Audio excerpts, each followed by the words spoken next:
Hello, everyone, and welcome to the 11th episode in our Alumni Showcase series. It promises to be a very, very interesting one. The person we're going to be having today is, he's the first set of the Redeemers University, and he has gone on to do very great things.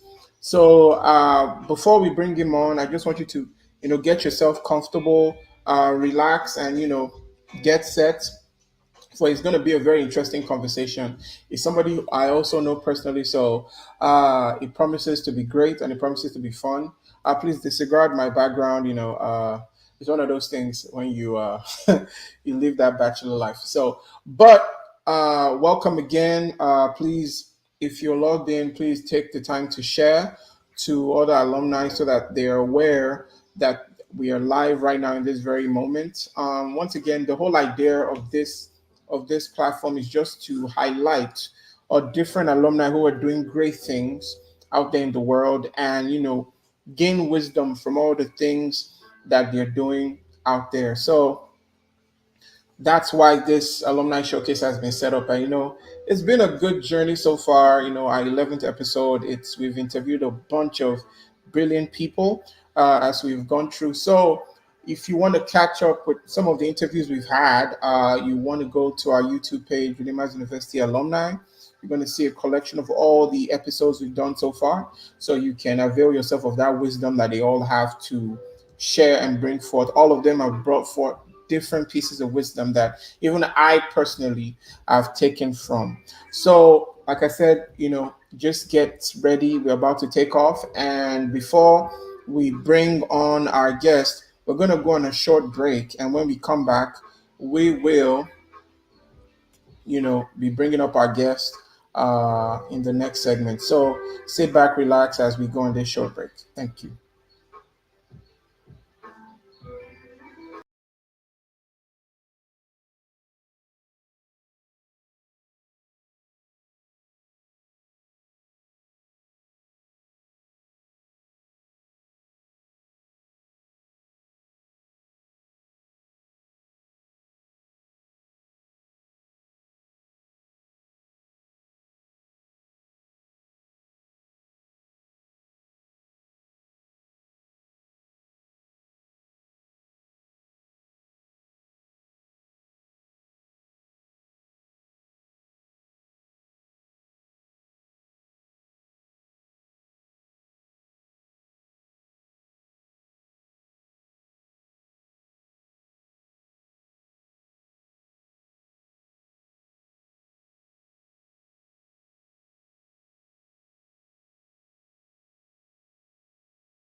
Welcome back to the Alumni Showcase.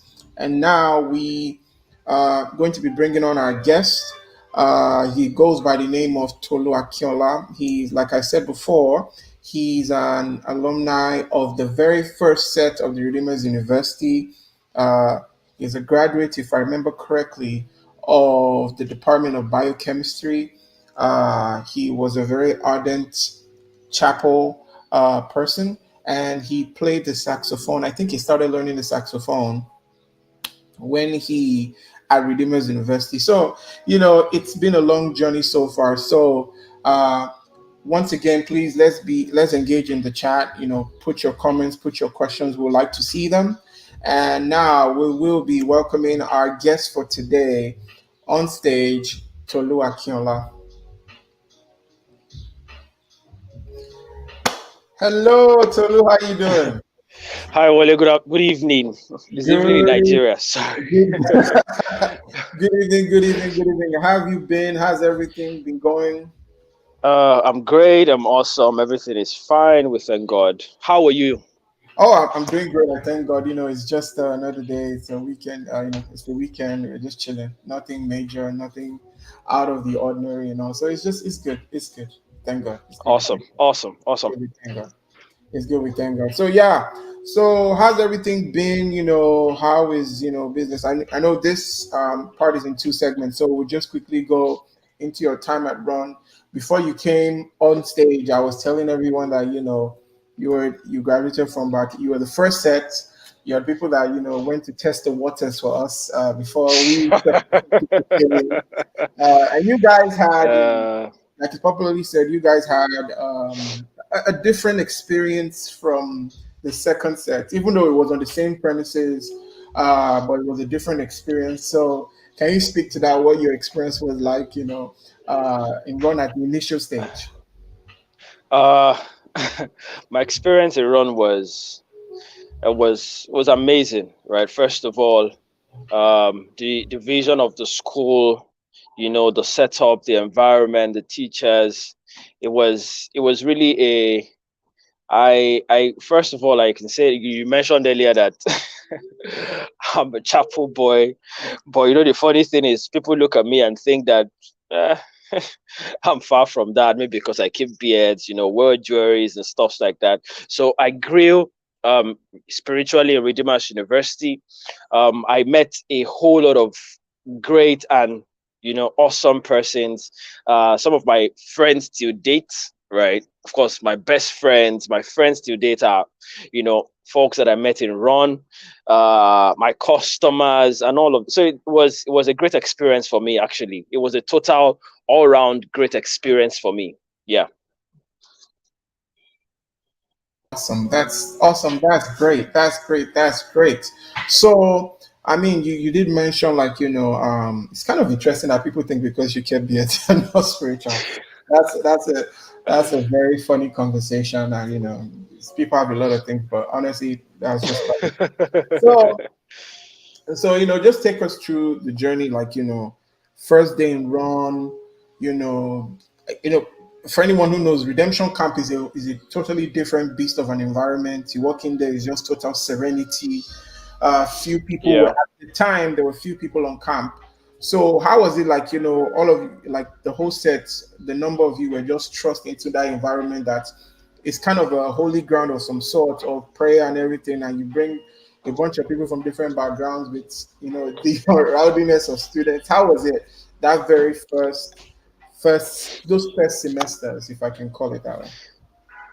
Well, because we were plenty at the time and we were the first set, and then because camp was not as full as it is now, I think that kind of foster our bonding together as a set, right? I think um, there's a I don't know about any other sets, right? But about the first set, there's this bond that we share, right? And that's because for most part of the time in redemption camp, when we're still in our first year, we're the only ones in school, right? So you had no choice than to make friends. You had no choice than to be nice to people. It was a good foundation to buid lasting relationships and all of that. Redemption camp, like you said, is a different environment, right? I remember my first few days on camp. I remember when um, I remember I remember when I got into hostel and I was talking to the chief porter at that time. I met a friend of mine. His name is Tolu as well. Tolu Yemomi. We met just right at the gates of what's it called, and the hostel at that time. And we were both arguing. Oh, you are Tolu, I'm Tolu. Who is going to pay who for the name and stuff like that? And today we are like best of friends. In fact, I call him my covenant brother because he taught me how to play saxophone. So as in I can mention so many names, Tunde Kokoma, as I can mention so many names, right? That you we met and we were neighbors. In fact, till now, there are some people in our set that thinks that me and Tunde Olani, that's Tunde Kokoma. So some people Yeah, think that we are cousins. Some people think that we're family member. I'm it serious was true. It was because true because you guys were always around each other back on. I can remember that. exactly. We kind of look alike and all of that. So people used to think that, in fact, we started telling people the stories that we're cousins and stuff. And, people bought the story. I'm telling you, yeah. So, Uh, like I said, that environment fostered a lot of bonding, particularly for me and, my friends as well. okay, this is an off-track question. Can you still remember like at least five food places in Redemption Camp at the time? There were a lot of food places and they had specific names. So can you Yeah, name five of them at least? five. I know Cornell. I know Okay. Tantis.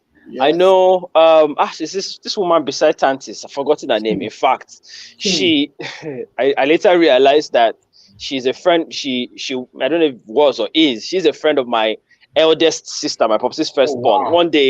One day we're just talking. I went to buy food and then she saw me. She's like, "Oh, how you doing?" I was like, "I'm fine." I was like, "What's your name?" And then I told her, Tolu Akinola. She was like, "Akinola." And I said, "Where are you from?" I said, "Ondo." She said, "Are you related to this Akinola?" I said, "Yes." She mentioned my father's name. I said, "Yes." And then she said, "Do I know this also and so person?" I said, "That's my elder sister." So since then, almost every time I go there to buy food, I get it for free. So why you were laboring? You were And it was crazy. it was so it was so embarrassing that I consciously avoid going there because I'm like, I can't just be going there every day and you're telling your guys to wave, give me as in consciously I decided to start avoiding the place. I felt embarrassed. Yeah. Yeah, So I at least think I the mentioned, name of the place was King. So that was three. yes, Kings, Corner Tantis, Kings. Um wow. It's been a I minute. can't believe this. If you name the location, I'll tell you the name. If you Really? remember the location, I'll tell you the name. Location. I think that's the story I can't remember. Sincerely. Okay. Let's see. Okay. Do you remember Comfort Palace? Hey, how will I forget that? Yes, Okay. absolutely. I remember Comfort Palace. Absolutely. There I was think Comfort Palace. that was where we had our first launch Yeah. with Pastor Adeboye. Okay. And I Yeah, think it was, and I think also Comfort Palace was used for a lot of dinners, especially mass communication. They yeah, always use Comfort yeah. Palace a lot. Mass communication. They use. Those people they used to beef me that year because every time I show up for their dinner, I win best dressed. The like are the best dressed in the I'm telling you. I think I've and seen I'm those not in, pictures uh, and before. I'm not in their department. So I have like 2 or 3 awards for mass communication that says best dressed. Oh, that's so interesting. So I think there was Yeah. um, Comfort Palace. Let me see. I think I can name five. I can name more than five, but I'll just keep it small. Uh, so apart from the ones you've named, CRM, CRM, CRM. Yes. there was Cherit, there was Banquet Yeah. Hall, Yeah. Banquet Wow. Hall, there was Yamdos, that was Yes. Road, there was Mm-hmm. Risky Beans, that's the Barbie Salon beside Queen Esther Hall at the back. Early in the morning, you have your going and bread. Absolutely. Yes. I Then remember. there was Yeah. then the one that was supposed to boys hostel, the Yabash, that was supposed to that mechanic place to enter bus from. Please. Exactly. Exactly. Then there was Wow. Open Button. Then there was Mama Emmanuel. She used to make Indomie. Then there was Oasis. That was the one I think Pastor Adeboye's son set up at the back of St. Helens.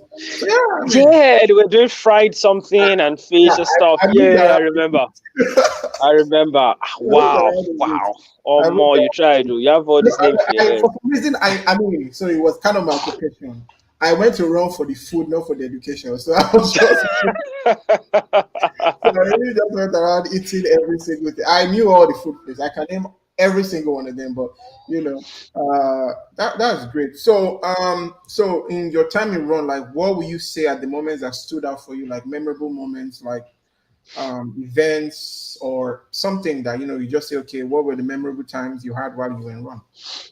Our first carnival was a beautiful moment for me. As in, I'm telling you, it was a beautiful moment for me. The first election we had for Ronsa, Okay. right? The tension in the air, all the as in, that day, that Saturday was so tense. The funny thing was that Saturday I was not even in school, Oh right? wow. I was out of school. Yeah, I went for a friend's wedding. Fumi, we call her Fumi Lanti. She's I, first I set, know right? I know who she is. I think Yeah, I so she know. got married that weekend. So we were out and then we were following. all the things that were happening, we were making phone calls, all of that, this, that. And even right from where we were feeling the tension, who is coming out as president, who is this, is that. I said, yeah, those two particularly were memorable events for me. Absolutely, yeah. Yeah, wow, that's good. I mean, Carnival, yes, definitely. I mean, almost everyone we've had on the platform, one of the things they did make mention of was the Carnival, and even somebody, Also, our intercollegiate football match. Ronsa League. Yes, Ronsa League. Ronsa League. It was Ronsa League, yeah. Our Ronsa League was. I remember what happened during training. I was the goalkeeper, right? And then yes. during training, I dislocated my ankle, so Wow. I could not play the main league. And then every other college, management and humanity ended up beating science like anything because I was not the goalkeeper. Yeah. Wow. Yeah, that felt, that felt bad. I felt bad because I twisted my ankle during training. I could not play the league, and then they ended up beating us anyhow. I mean, those times were really good because then you just saw like management science had all the best players. I'm telling you, yes. You had what's his name? Jimmy. Yeah. Jimmy is in sciences. Sorry, you had Jimmy is in science. Yeah. You had Onyison. You have Kenneth. Same Kenneth. Yeah. All those guys. Yes. People will know that Kenneth used to play ball like winch. Yeah, it was I was just like, man, it was like, so I think it got to a point whereby sciences literally were kind of avoiding like what you told them, like, look, just I'm telling you, because it was just stacked. Then the Ronsa League really just kind of spread out. Yeah, absolutely. It was absolutely. Good. Those events were really amazing. Absolutely amazing. It was really good. So, you mentioned that Tolu taught you the saxophone. So I know that started in Ron. So for me, what drove you to pick up the sax? One person, Pastor Okunle Ajayi. Right. Every time we went for Holy Ghost service and it ministers, wow, almost as in, I always feel the power, the intensity, as in it was, and I'm like, I have to learn this instrument. The funny thing, I bought that instrument with part of my pocket money. And then I called my dad and told him that pocket money had finished. And then he was like, what do you mean? So I told him that I'm learning an instrument, saxophone for worship and all of that. And he was happy. He sent me the money. So I had two teachers. Two teachers. Okpe sax. Yes, I remember Okpe. Yeah, Okpe was, in fact, Okpe is an amazing human being. It took me to Alaba Market. We left school, went all the way to Alaba Market, right, to go and buy the saxophone. And then when we got back, he started to teach me, right? Then after that, he taught Tolu as well. But, by the time I was trying to learn, two of them had, advanced. So, and then because I was closer to Tolu, right, every other time I would go to his room, anytime when he's playing, he would teach me one or two things, stuff like that. Yeah. So, and learning that instrument was a big deal for me. I remember when I was playing at my dad's 90th birthday, he cried. Oh, wow. Imagine a 90-year-old man shed tears.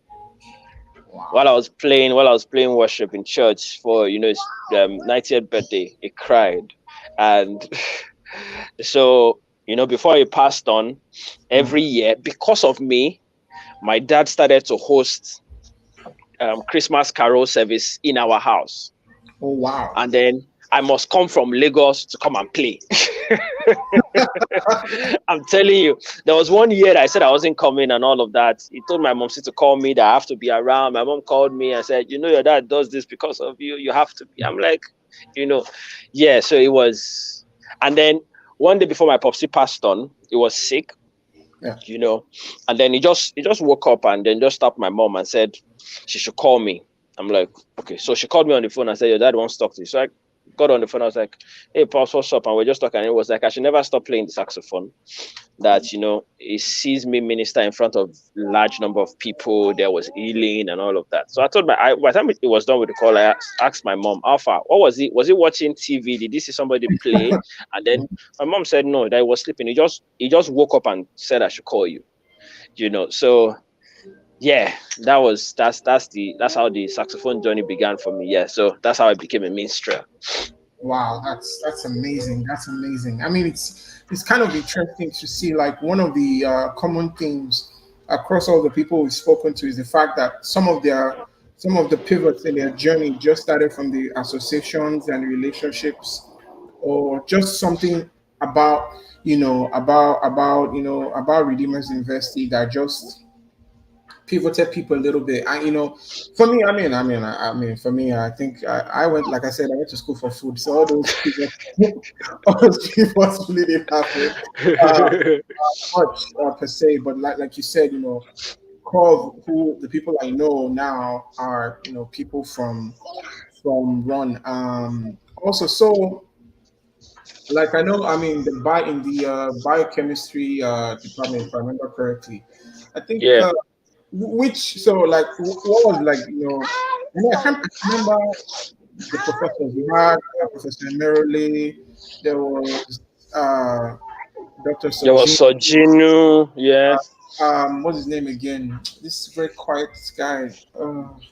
Something his name ends with something Shola. I can't remember. It will come to me.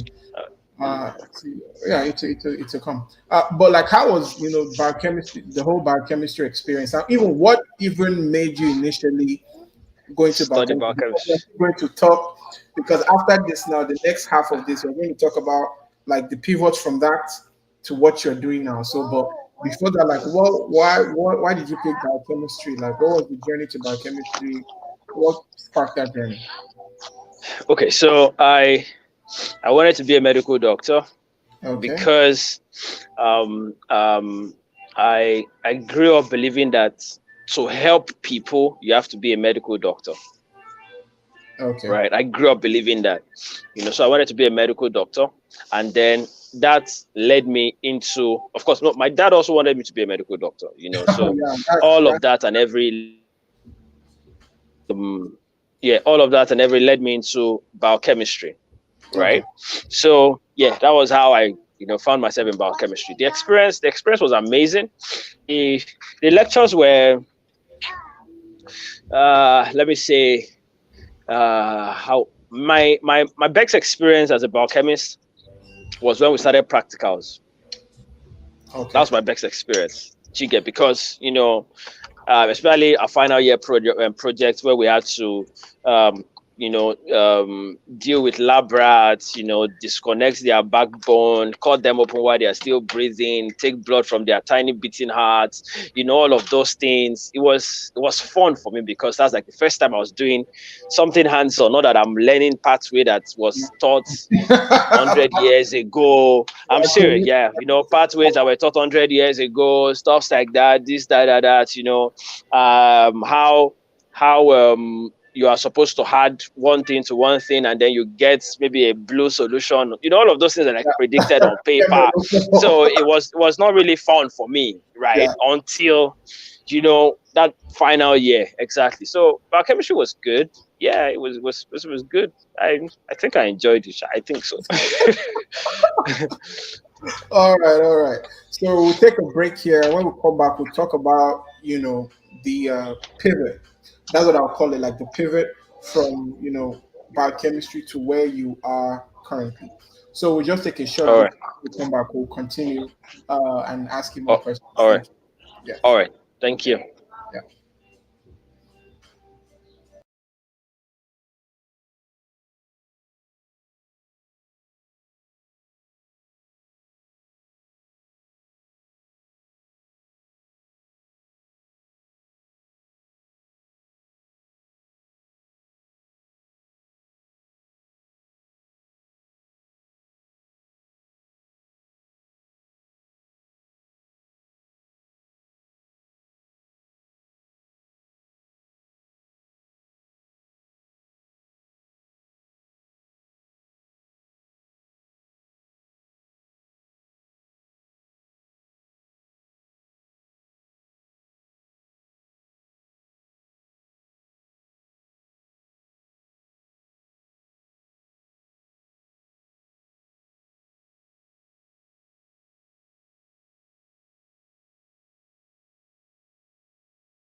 Mhm. Hello and welcome back. Welcome back. Welcome back. In the previous segment, we had Tolu Akinola. We're talking about, you know, times in Ron, what he remembers about Ron, and it's just been very interesting about, the journey from how he learned the saxophone and to the quality of associations that he made. In this next part, we're going to be talking about his life post Ron, and at this moment, we'll bring Tolu back on stage so we can just glean from his wisdom and how his life is being post run. Welcome back, Tolu. Welcome back. Welcome back. Thank Welcome you. back. Welcome back. Thank you. Before we go further, we're going to show you some pictures, and you just let us know where at what moment, and then we'll just segue into the discussion about your life post run. Um, So my first question, while the pictures are going to come up, is so after you graduate as a biochemist, right? Did you spend any time in the field, or was it an instant pivot, or what was the reason that made you move into like creating your own fashion line, T Signature?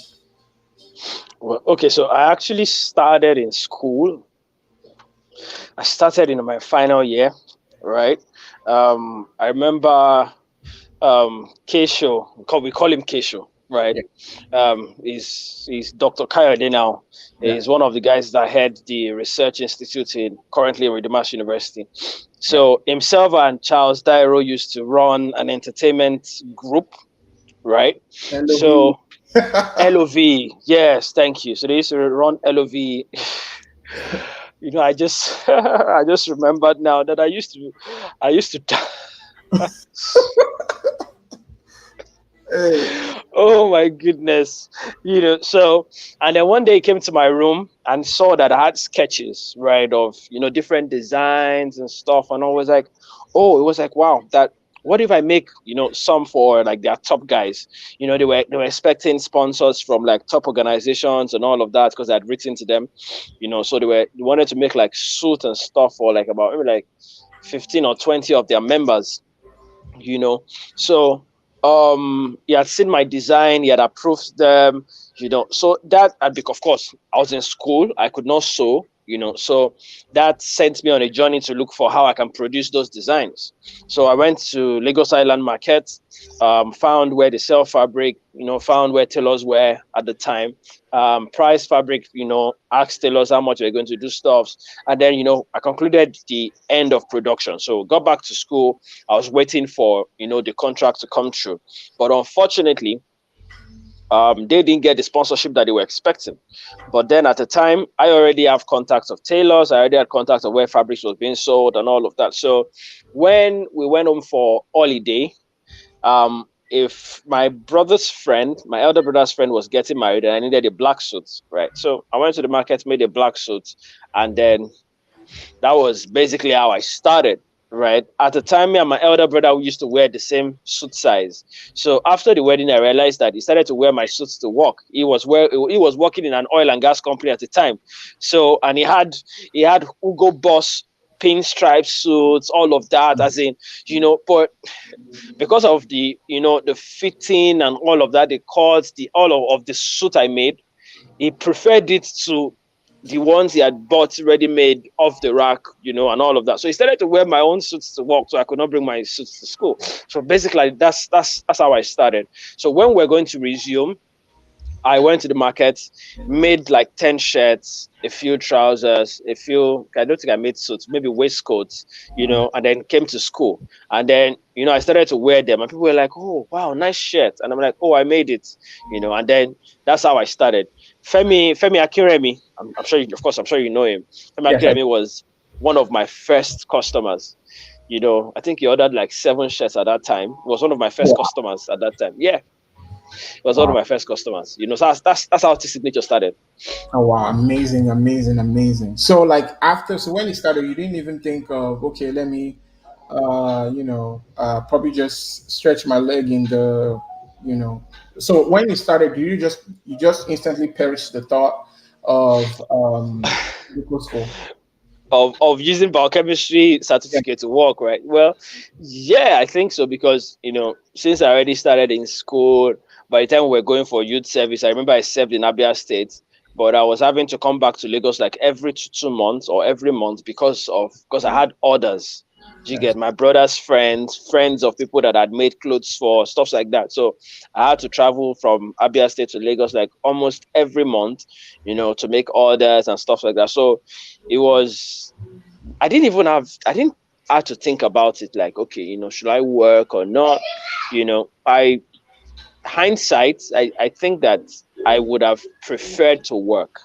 And maybe if you ask me why, I would, tell you much later. Okay. Yeah, yeah, because I was going to go to that part because I know sometimes starting off and because of the unique environment that we are all in, sometimes starting off as an entrepreneur can be very interesting of a journey. So just give us an insight, okay, into like the beginning, like when, okay, now you finished your youth service, now you're like, okay, you're stepping into a season whereby you are establishing yourself and things like that. Like, how was that journey? How was that journey? Oh, sorry, I can't hear you. I think you're muted. Can you hear me now? Yes, I can. Thank you.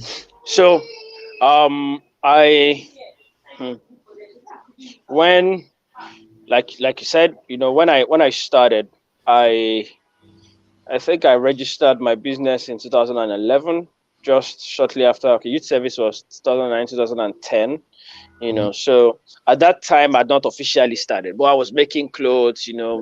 But there was no brand. Well, maybe there was brand name actually because people knew me as this signature even from school. In fact, it was Tolu Astrop. It was Tolu Astrop that coined that name for me. I'm Wow. not even sure. I doubt if he remembers. I doubt it. I'm sure he does not remember. If I ask him, I'm sure he does not. It was when I coined that name. Do you get? Because it was TEE signature. Where I wrote, no, I wrote Tolu's signature. So it was like, apostrophe Tolu's, just right T signature. I can't remember how we came up with that name, but we just have any. Do you get? He coined that name out for me. So 2011 was the year when I, registered the brand with CAC and then opened an official account and started the business officially. Yeah. So So, how's the journey been so far? the journey has been amazing. It's been amazing. It's been about to learn. Of course, see, okay, like I said earlier, that I wished I maybe did a 9 to 5, and this is why. The structure that I needed to put in my business for it to grow, right? Because I had not learned it from anywhere, I did not put that structure in early enough, Okay. right? But if I had done maybe like a 9 to 5 in a well structured organization, I would have known, this is how a company should run, this and that, stuff like that. I, if you ask me, anybody that wants to go into business, I'll tell them, if possible, you know, work in a structured organization for maybe a year or two, save up, do all of that, before you pivot into starting your own. But the journey has been amazing, right? It's been learning from failures, all of that. In fact, myself and Tunde are coming up with a book very soon. It's called Failure Mastery. We've told ourselves that we'll write that book like maybe like 7 years ago. Now, one day we'll sit down and write that book, because we started our business almost about the same time. You know, I started before him, but he started, about the same time, and from we learned from failures. Basically, that's basically how I got here today. It's been amazing. I've clothed top celebrities, made clothes for every person, right? Like in the comedy industry, in Nollywood, I have customers uh in US, in UK, in Canada, in as in so it's been an amazing journey so far. Yeah. That's just great. I mean, they're showing some of the pictures of the Yeah. work you've done and the people that you've dressed. I think that's Ashiri Yeah. and Leo That's Leo da Silva. Yeah. from Big Brother, and wow, that's Yeah. that's amazing. So, like, if you were to, what will I say? So before I even ask that question, so what other things do you have? Is it apart from T signature and your? We're still going to get to your ministry as a minstrel, but apart from T signature, what other thing do you have planned? Because I know I remember at the time I was listening to you speak on an IG live, and you said you wanted to. I won't say pivot. You wanted to transition into from ready-made wares to like more of so. What Yeah. other do you have like in terms of your portfolio? Okay, so right now we currently do bespoke, which is you come, you make an order, we sketch your designs. If you have a design, maybe you send it to us, we look at it, we treat it, stuff like that. That's Yeah. like currently what we do. It's called bespoke, right? Yeah. So the idea is to pivot into ready to wear. Ready to wear is where the money of fashion is, right? Ready to wear is what Zara does, what Gucci, what all of these guys does. You walk into a store, there's an array of what's it called, different designs in different sizes for you to pick from and stuff like that. Yeah. So the plan is to do it with kaftans, Okay. right? But then because it's capital intensive, right? So we did a test run, I think like 2 or 3 years ago. We Mm. test run the market and we saw that okay, the feedback was positive. We sold, over 500,000 in like maybe 2 months or so. So yeah, the feedback was good, but then to establish proper production line, that can churn out like hundreds of designs, in a month, you know, in different sizes, in different, designs, is very capital intensive. So right now we are trying to raise funds for that. So that's like basically what we're trying to do right now. Yeah. Okay. Awesome. Awesome. So my next question is going to be like, so now in your journey, I'm sure you've picked up a lot of things. What advice will you give to someone who wants to branch out, probably is in school or they are at a current job and they want to become an entrepreneur? Because I know that the Nigerian environment presents a very unique challenge when it comes to becoming an entrepreneur. I am one of those people that believes like if you can handle the rigor of the In Nigerian Nigeria. of entrepreneurial environment, everywhere else is a cakewalk. So I'm sure you learned a lot of things through the years. So what would you say are those pivotal lessons that you've gained that you want to share with anyone who might be listening today? Okay. First of all, if anybody, if you do a 9 to 5 and you want to pivot into maybe like a business, it's better to have an exit plan, right? Okay, so for example, tell yourself that you want to resign in 2 years and then start to save a percentage of your salary because um, most people say that you don't need money to start a business. I agree. I started this in nature with 4,500 naira, no, 6,500 naira, right? So you don't need so much money to start a business. I agree. But you need money to grow a business. So, and then the truth is, I've had people who entered into the same fashion business in 2 years and have grown massively, like massively. Why? Because they had deep pockets. Mhm. If we start to talk about the fashion industry in Nigeria right now, I remember Doctor, I call her Doctor Rolake. Her name is Rolake. She was in Mascom, my set. She reached out to me sometimes, I think last year or so, that she was writing a thesis, a PhD thesis on fashion industry in Nigeria, and then she we had a phone call interview for over 3 hours.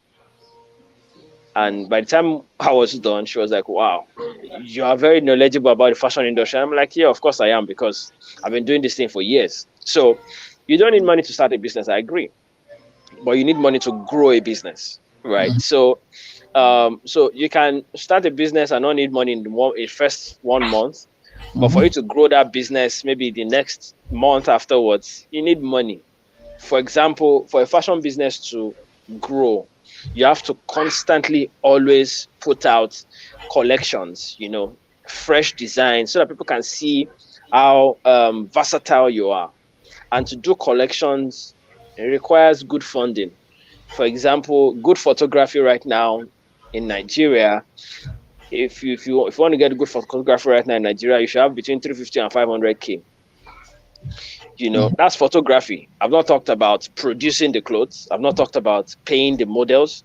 I've not Mhm. talked about paying for venue where you shoot. So by the time you add that 500, by the time you put all of that together, you're looking at about 1 point something, 2 point something million, right? Depending on how detailed the design you want to do, if you are using crystal stones, whatever you get. So if you are starting a fashion brand, for example, and maybe you didn't start with money and you want to release a collection, you need funds. So if you're working a 9 to 5 and you want to start a business, I would say have an exit plan. Plan for maybe like a year ahead or 2 years ahead and save a percentage of your salary, because that money, you will need it, right? Um, Advice for anybody who wants to go into business: you will fail. It's not a you will fail. It's normal, except you don't try new things. You will fail. Is So be ready to embrace failure.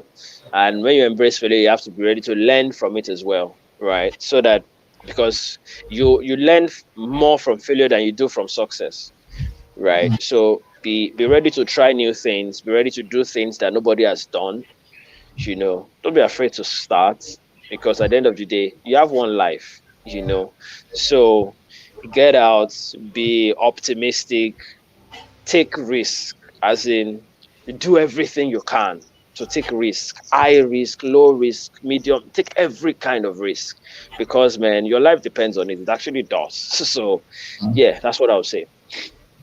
Awesome, awesome, awesome. So we just have two more questions, and then we, call it a day. So, my next question would be, what are like the challenges you faced, in the initial comp, and how did you overcome them?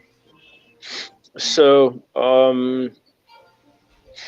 everybody knows that to get funding in Nigeria is a challenge. It's just now, maybe this year, last year, that banks started coming up with single digit loans for the creative industry and stuff like that.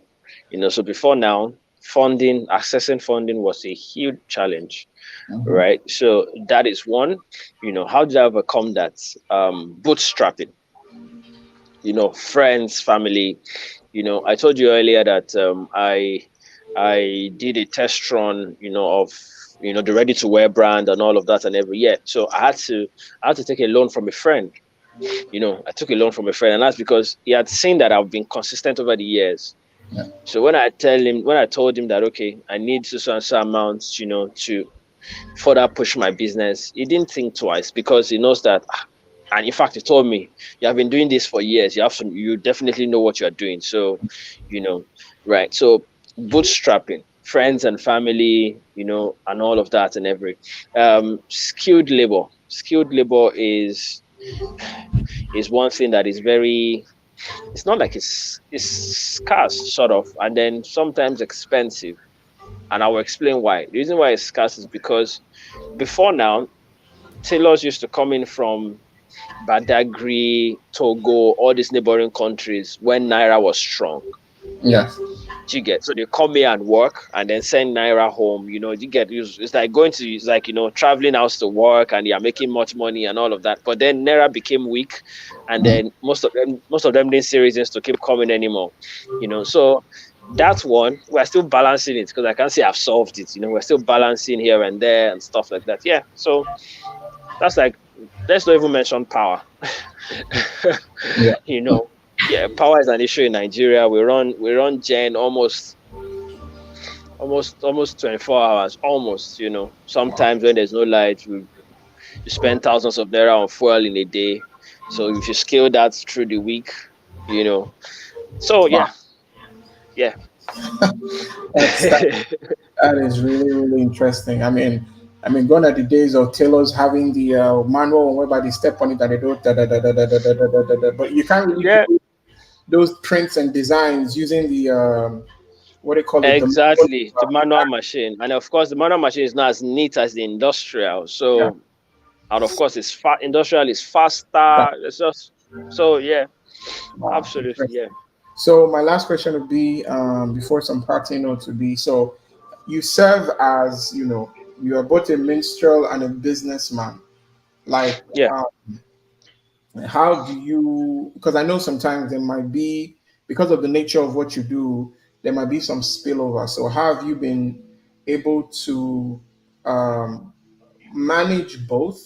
And if you can also, while answering that, give us an insight on how that journey came to be, and how how you've managed, not balance, managed both. Yes. Okay. So most of the time as a minstrel, I maybe get to minister on Sundays, maybe if I have special events, maybe Saturdays. Although Saturdays are times when I get to go and dress up a groom in the morning. So usually I do that like early in the morning, get 7, 8 a.m., go and dress up a groom. So, and then most of the time events on Saturdays are like in the afternoon. So I can go dress up a groom in the morning. He expects me to be at his reception, but I run away. As funny as it is, yeah, I'm in the fashion industries, but I don't like parties. It's funny. I don't like parties. So when I go dress up a groom, it's like, oh, this your gate pass. See you at the reception. I'll tell you, okay. And then I enter my car and then I go I go back home. Do you get, except it's a wedding where I know a lot more people than the groom. Do you get? So if I don't know any other person aside from the groom, I can't just go and sit down in the midst of strangers, just because I'm a designer. I don't like stuff like that. Yeah. So there haven't been any conflict, so to say, you know, but um, quite recently, I can say this here. Why? Because Yeah. you're a believer, and this is Redeemer's University. We're believers as well, so I can say this here. Quite recently, um, if you notice, the attack on family and marriage has Yes. been. I don't want to use the c word. Has been annoying. Yeah. As in the rate of divorce has been on the increase, even for young marriages and all of that. And then one day the Holy Spirit told me, right? This is very funny. The Holy Spirit told me that for every customer that I have, right? Can you hear me? Yes, I'm listening. Yeah, that for every customer that I have, you know, I must pray for them, their marriage. So now, if you're getting when you are getting married, right, Yeah. and I'm tailoring your suit, I'll send you a form, right, where you'll fill your details, your name, the name of your wife, your wedding dates to get. So one day in the week, I pray for everybody on that list. Wow. Yeah. So it's Amazing. a huge burden. I won't lie to you because I'm like, how am I supposed to do that? So when I hear stories of, okay, so when I hear stories like that, like somebody is going through a divorce or they're having issues in their marriage and stuff like that, and I'm thinking, I made their wedding suits. I feel sort of Mm. irresponsible. Like, okay, is there something I should have done? You know, as a believer, we need to understand that even if you're running a business, there's a link in that and what God wants you to do. So when the Holy Spirit told me that, I was like, wow, okay, so let's Wow. do this. Yeah, so that's, yeah, Amazing. That yeah. is really, really, really amazing. Wow. That's wow. I mean, the Holy Spirit does have a way of giving you sub jobs in your main job. So I'm telling you, I would never have seen that coming. And the wow. thing is, my wife also is in the fashion industry. She Yeah. makes wedding dresses. I make wedding suits, That was a way right? of So God as has is when the Holy Spirit was setting you up telling for a me all while. of this, and I'm like, okay, so yeah, I'm sure you probably might have seen a video, one of my videos on Instagram, where I was saying that the Lord told me to raise an altar of intercession for people. If you Yes. want me to add your name to the list of people I pray for and all of that, yeah. One of the reasons why I stopped doing that was because getting names and names of people through my business channel. I Yeah. thought that I had to go on Instagram. I got DMs, people sent me their names, but then I now have a way of getting constant Yeah. inflow of names. So I just thought, okay, maybe I don't need to do that anymore. So now I have to face this one. Yeah. So Oh, amazing, amazing, amazing. Wow, that's a heavy one. So I would have loved to continue the conversation, but no, we have come to the end of today's episode. So do you have any parting words of wisdom for everyone who's listening? And it can be across anything, whatever it is, just any parting words for us. any parting word, I would say that hmm, Parting words.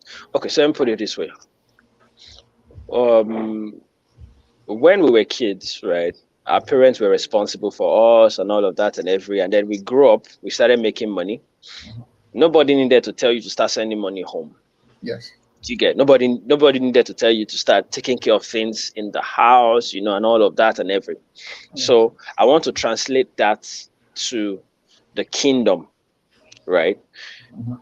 I don't know why I'm going this route, but I just have to, right? So we have to be more responsible as believers, right? Step out of your comfort zone and do things for your father. Be responsible in Mhm. your father's house. It's not just one day I was ministering somewhere. I had to teach, a group of people, and I was telling them that the fact that you're working in church has nothing to as in it's not as important as your relationship with God and the things you do for the kingdom outside of church.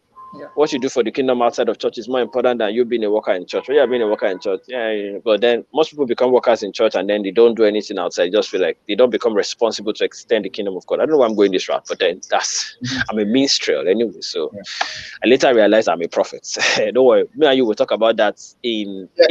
Yeah. Yeah. Yeah. Yeah. yeah. So step out, do great things, take risks, don't be afraid. If you fail, you get up, you keep going. So just get up and do great things. Yeah, All right. absolutely. All right. Thank you. Thank you very much, Tolu. It was Thank you nice so to much. have you on the 11th edition. I mean, it was fantastic conversation.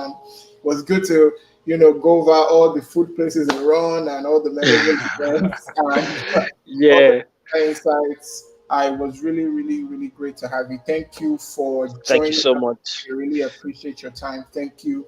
And to everyone that's watching, we have come to the end of today's episode of the Alumni Showcase. Please put in the chat. I know, just help us thank Tolu for joining us and giving us great insights. We really do appreciate you joining us. And we will be here, the same time next month, the last, Saturday of every month, we're going to be having the alumni showcase. And so please, if you are not subscribed to the channel, please do subscribe to the channel so that when we go live, you're aware of all the things that we are going to be doing. So on this very moment, thank you again, Tolu, for joining us, and thanks Thank you. everyone. And have a great day, everyone, and God bless. Thank you.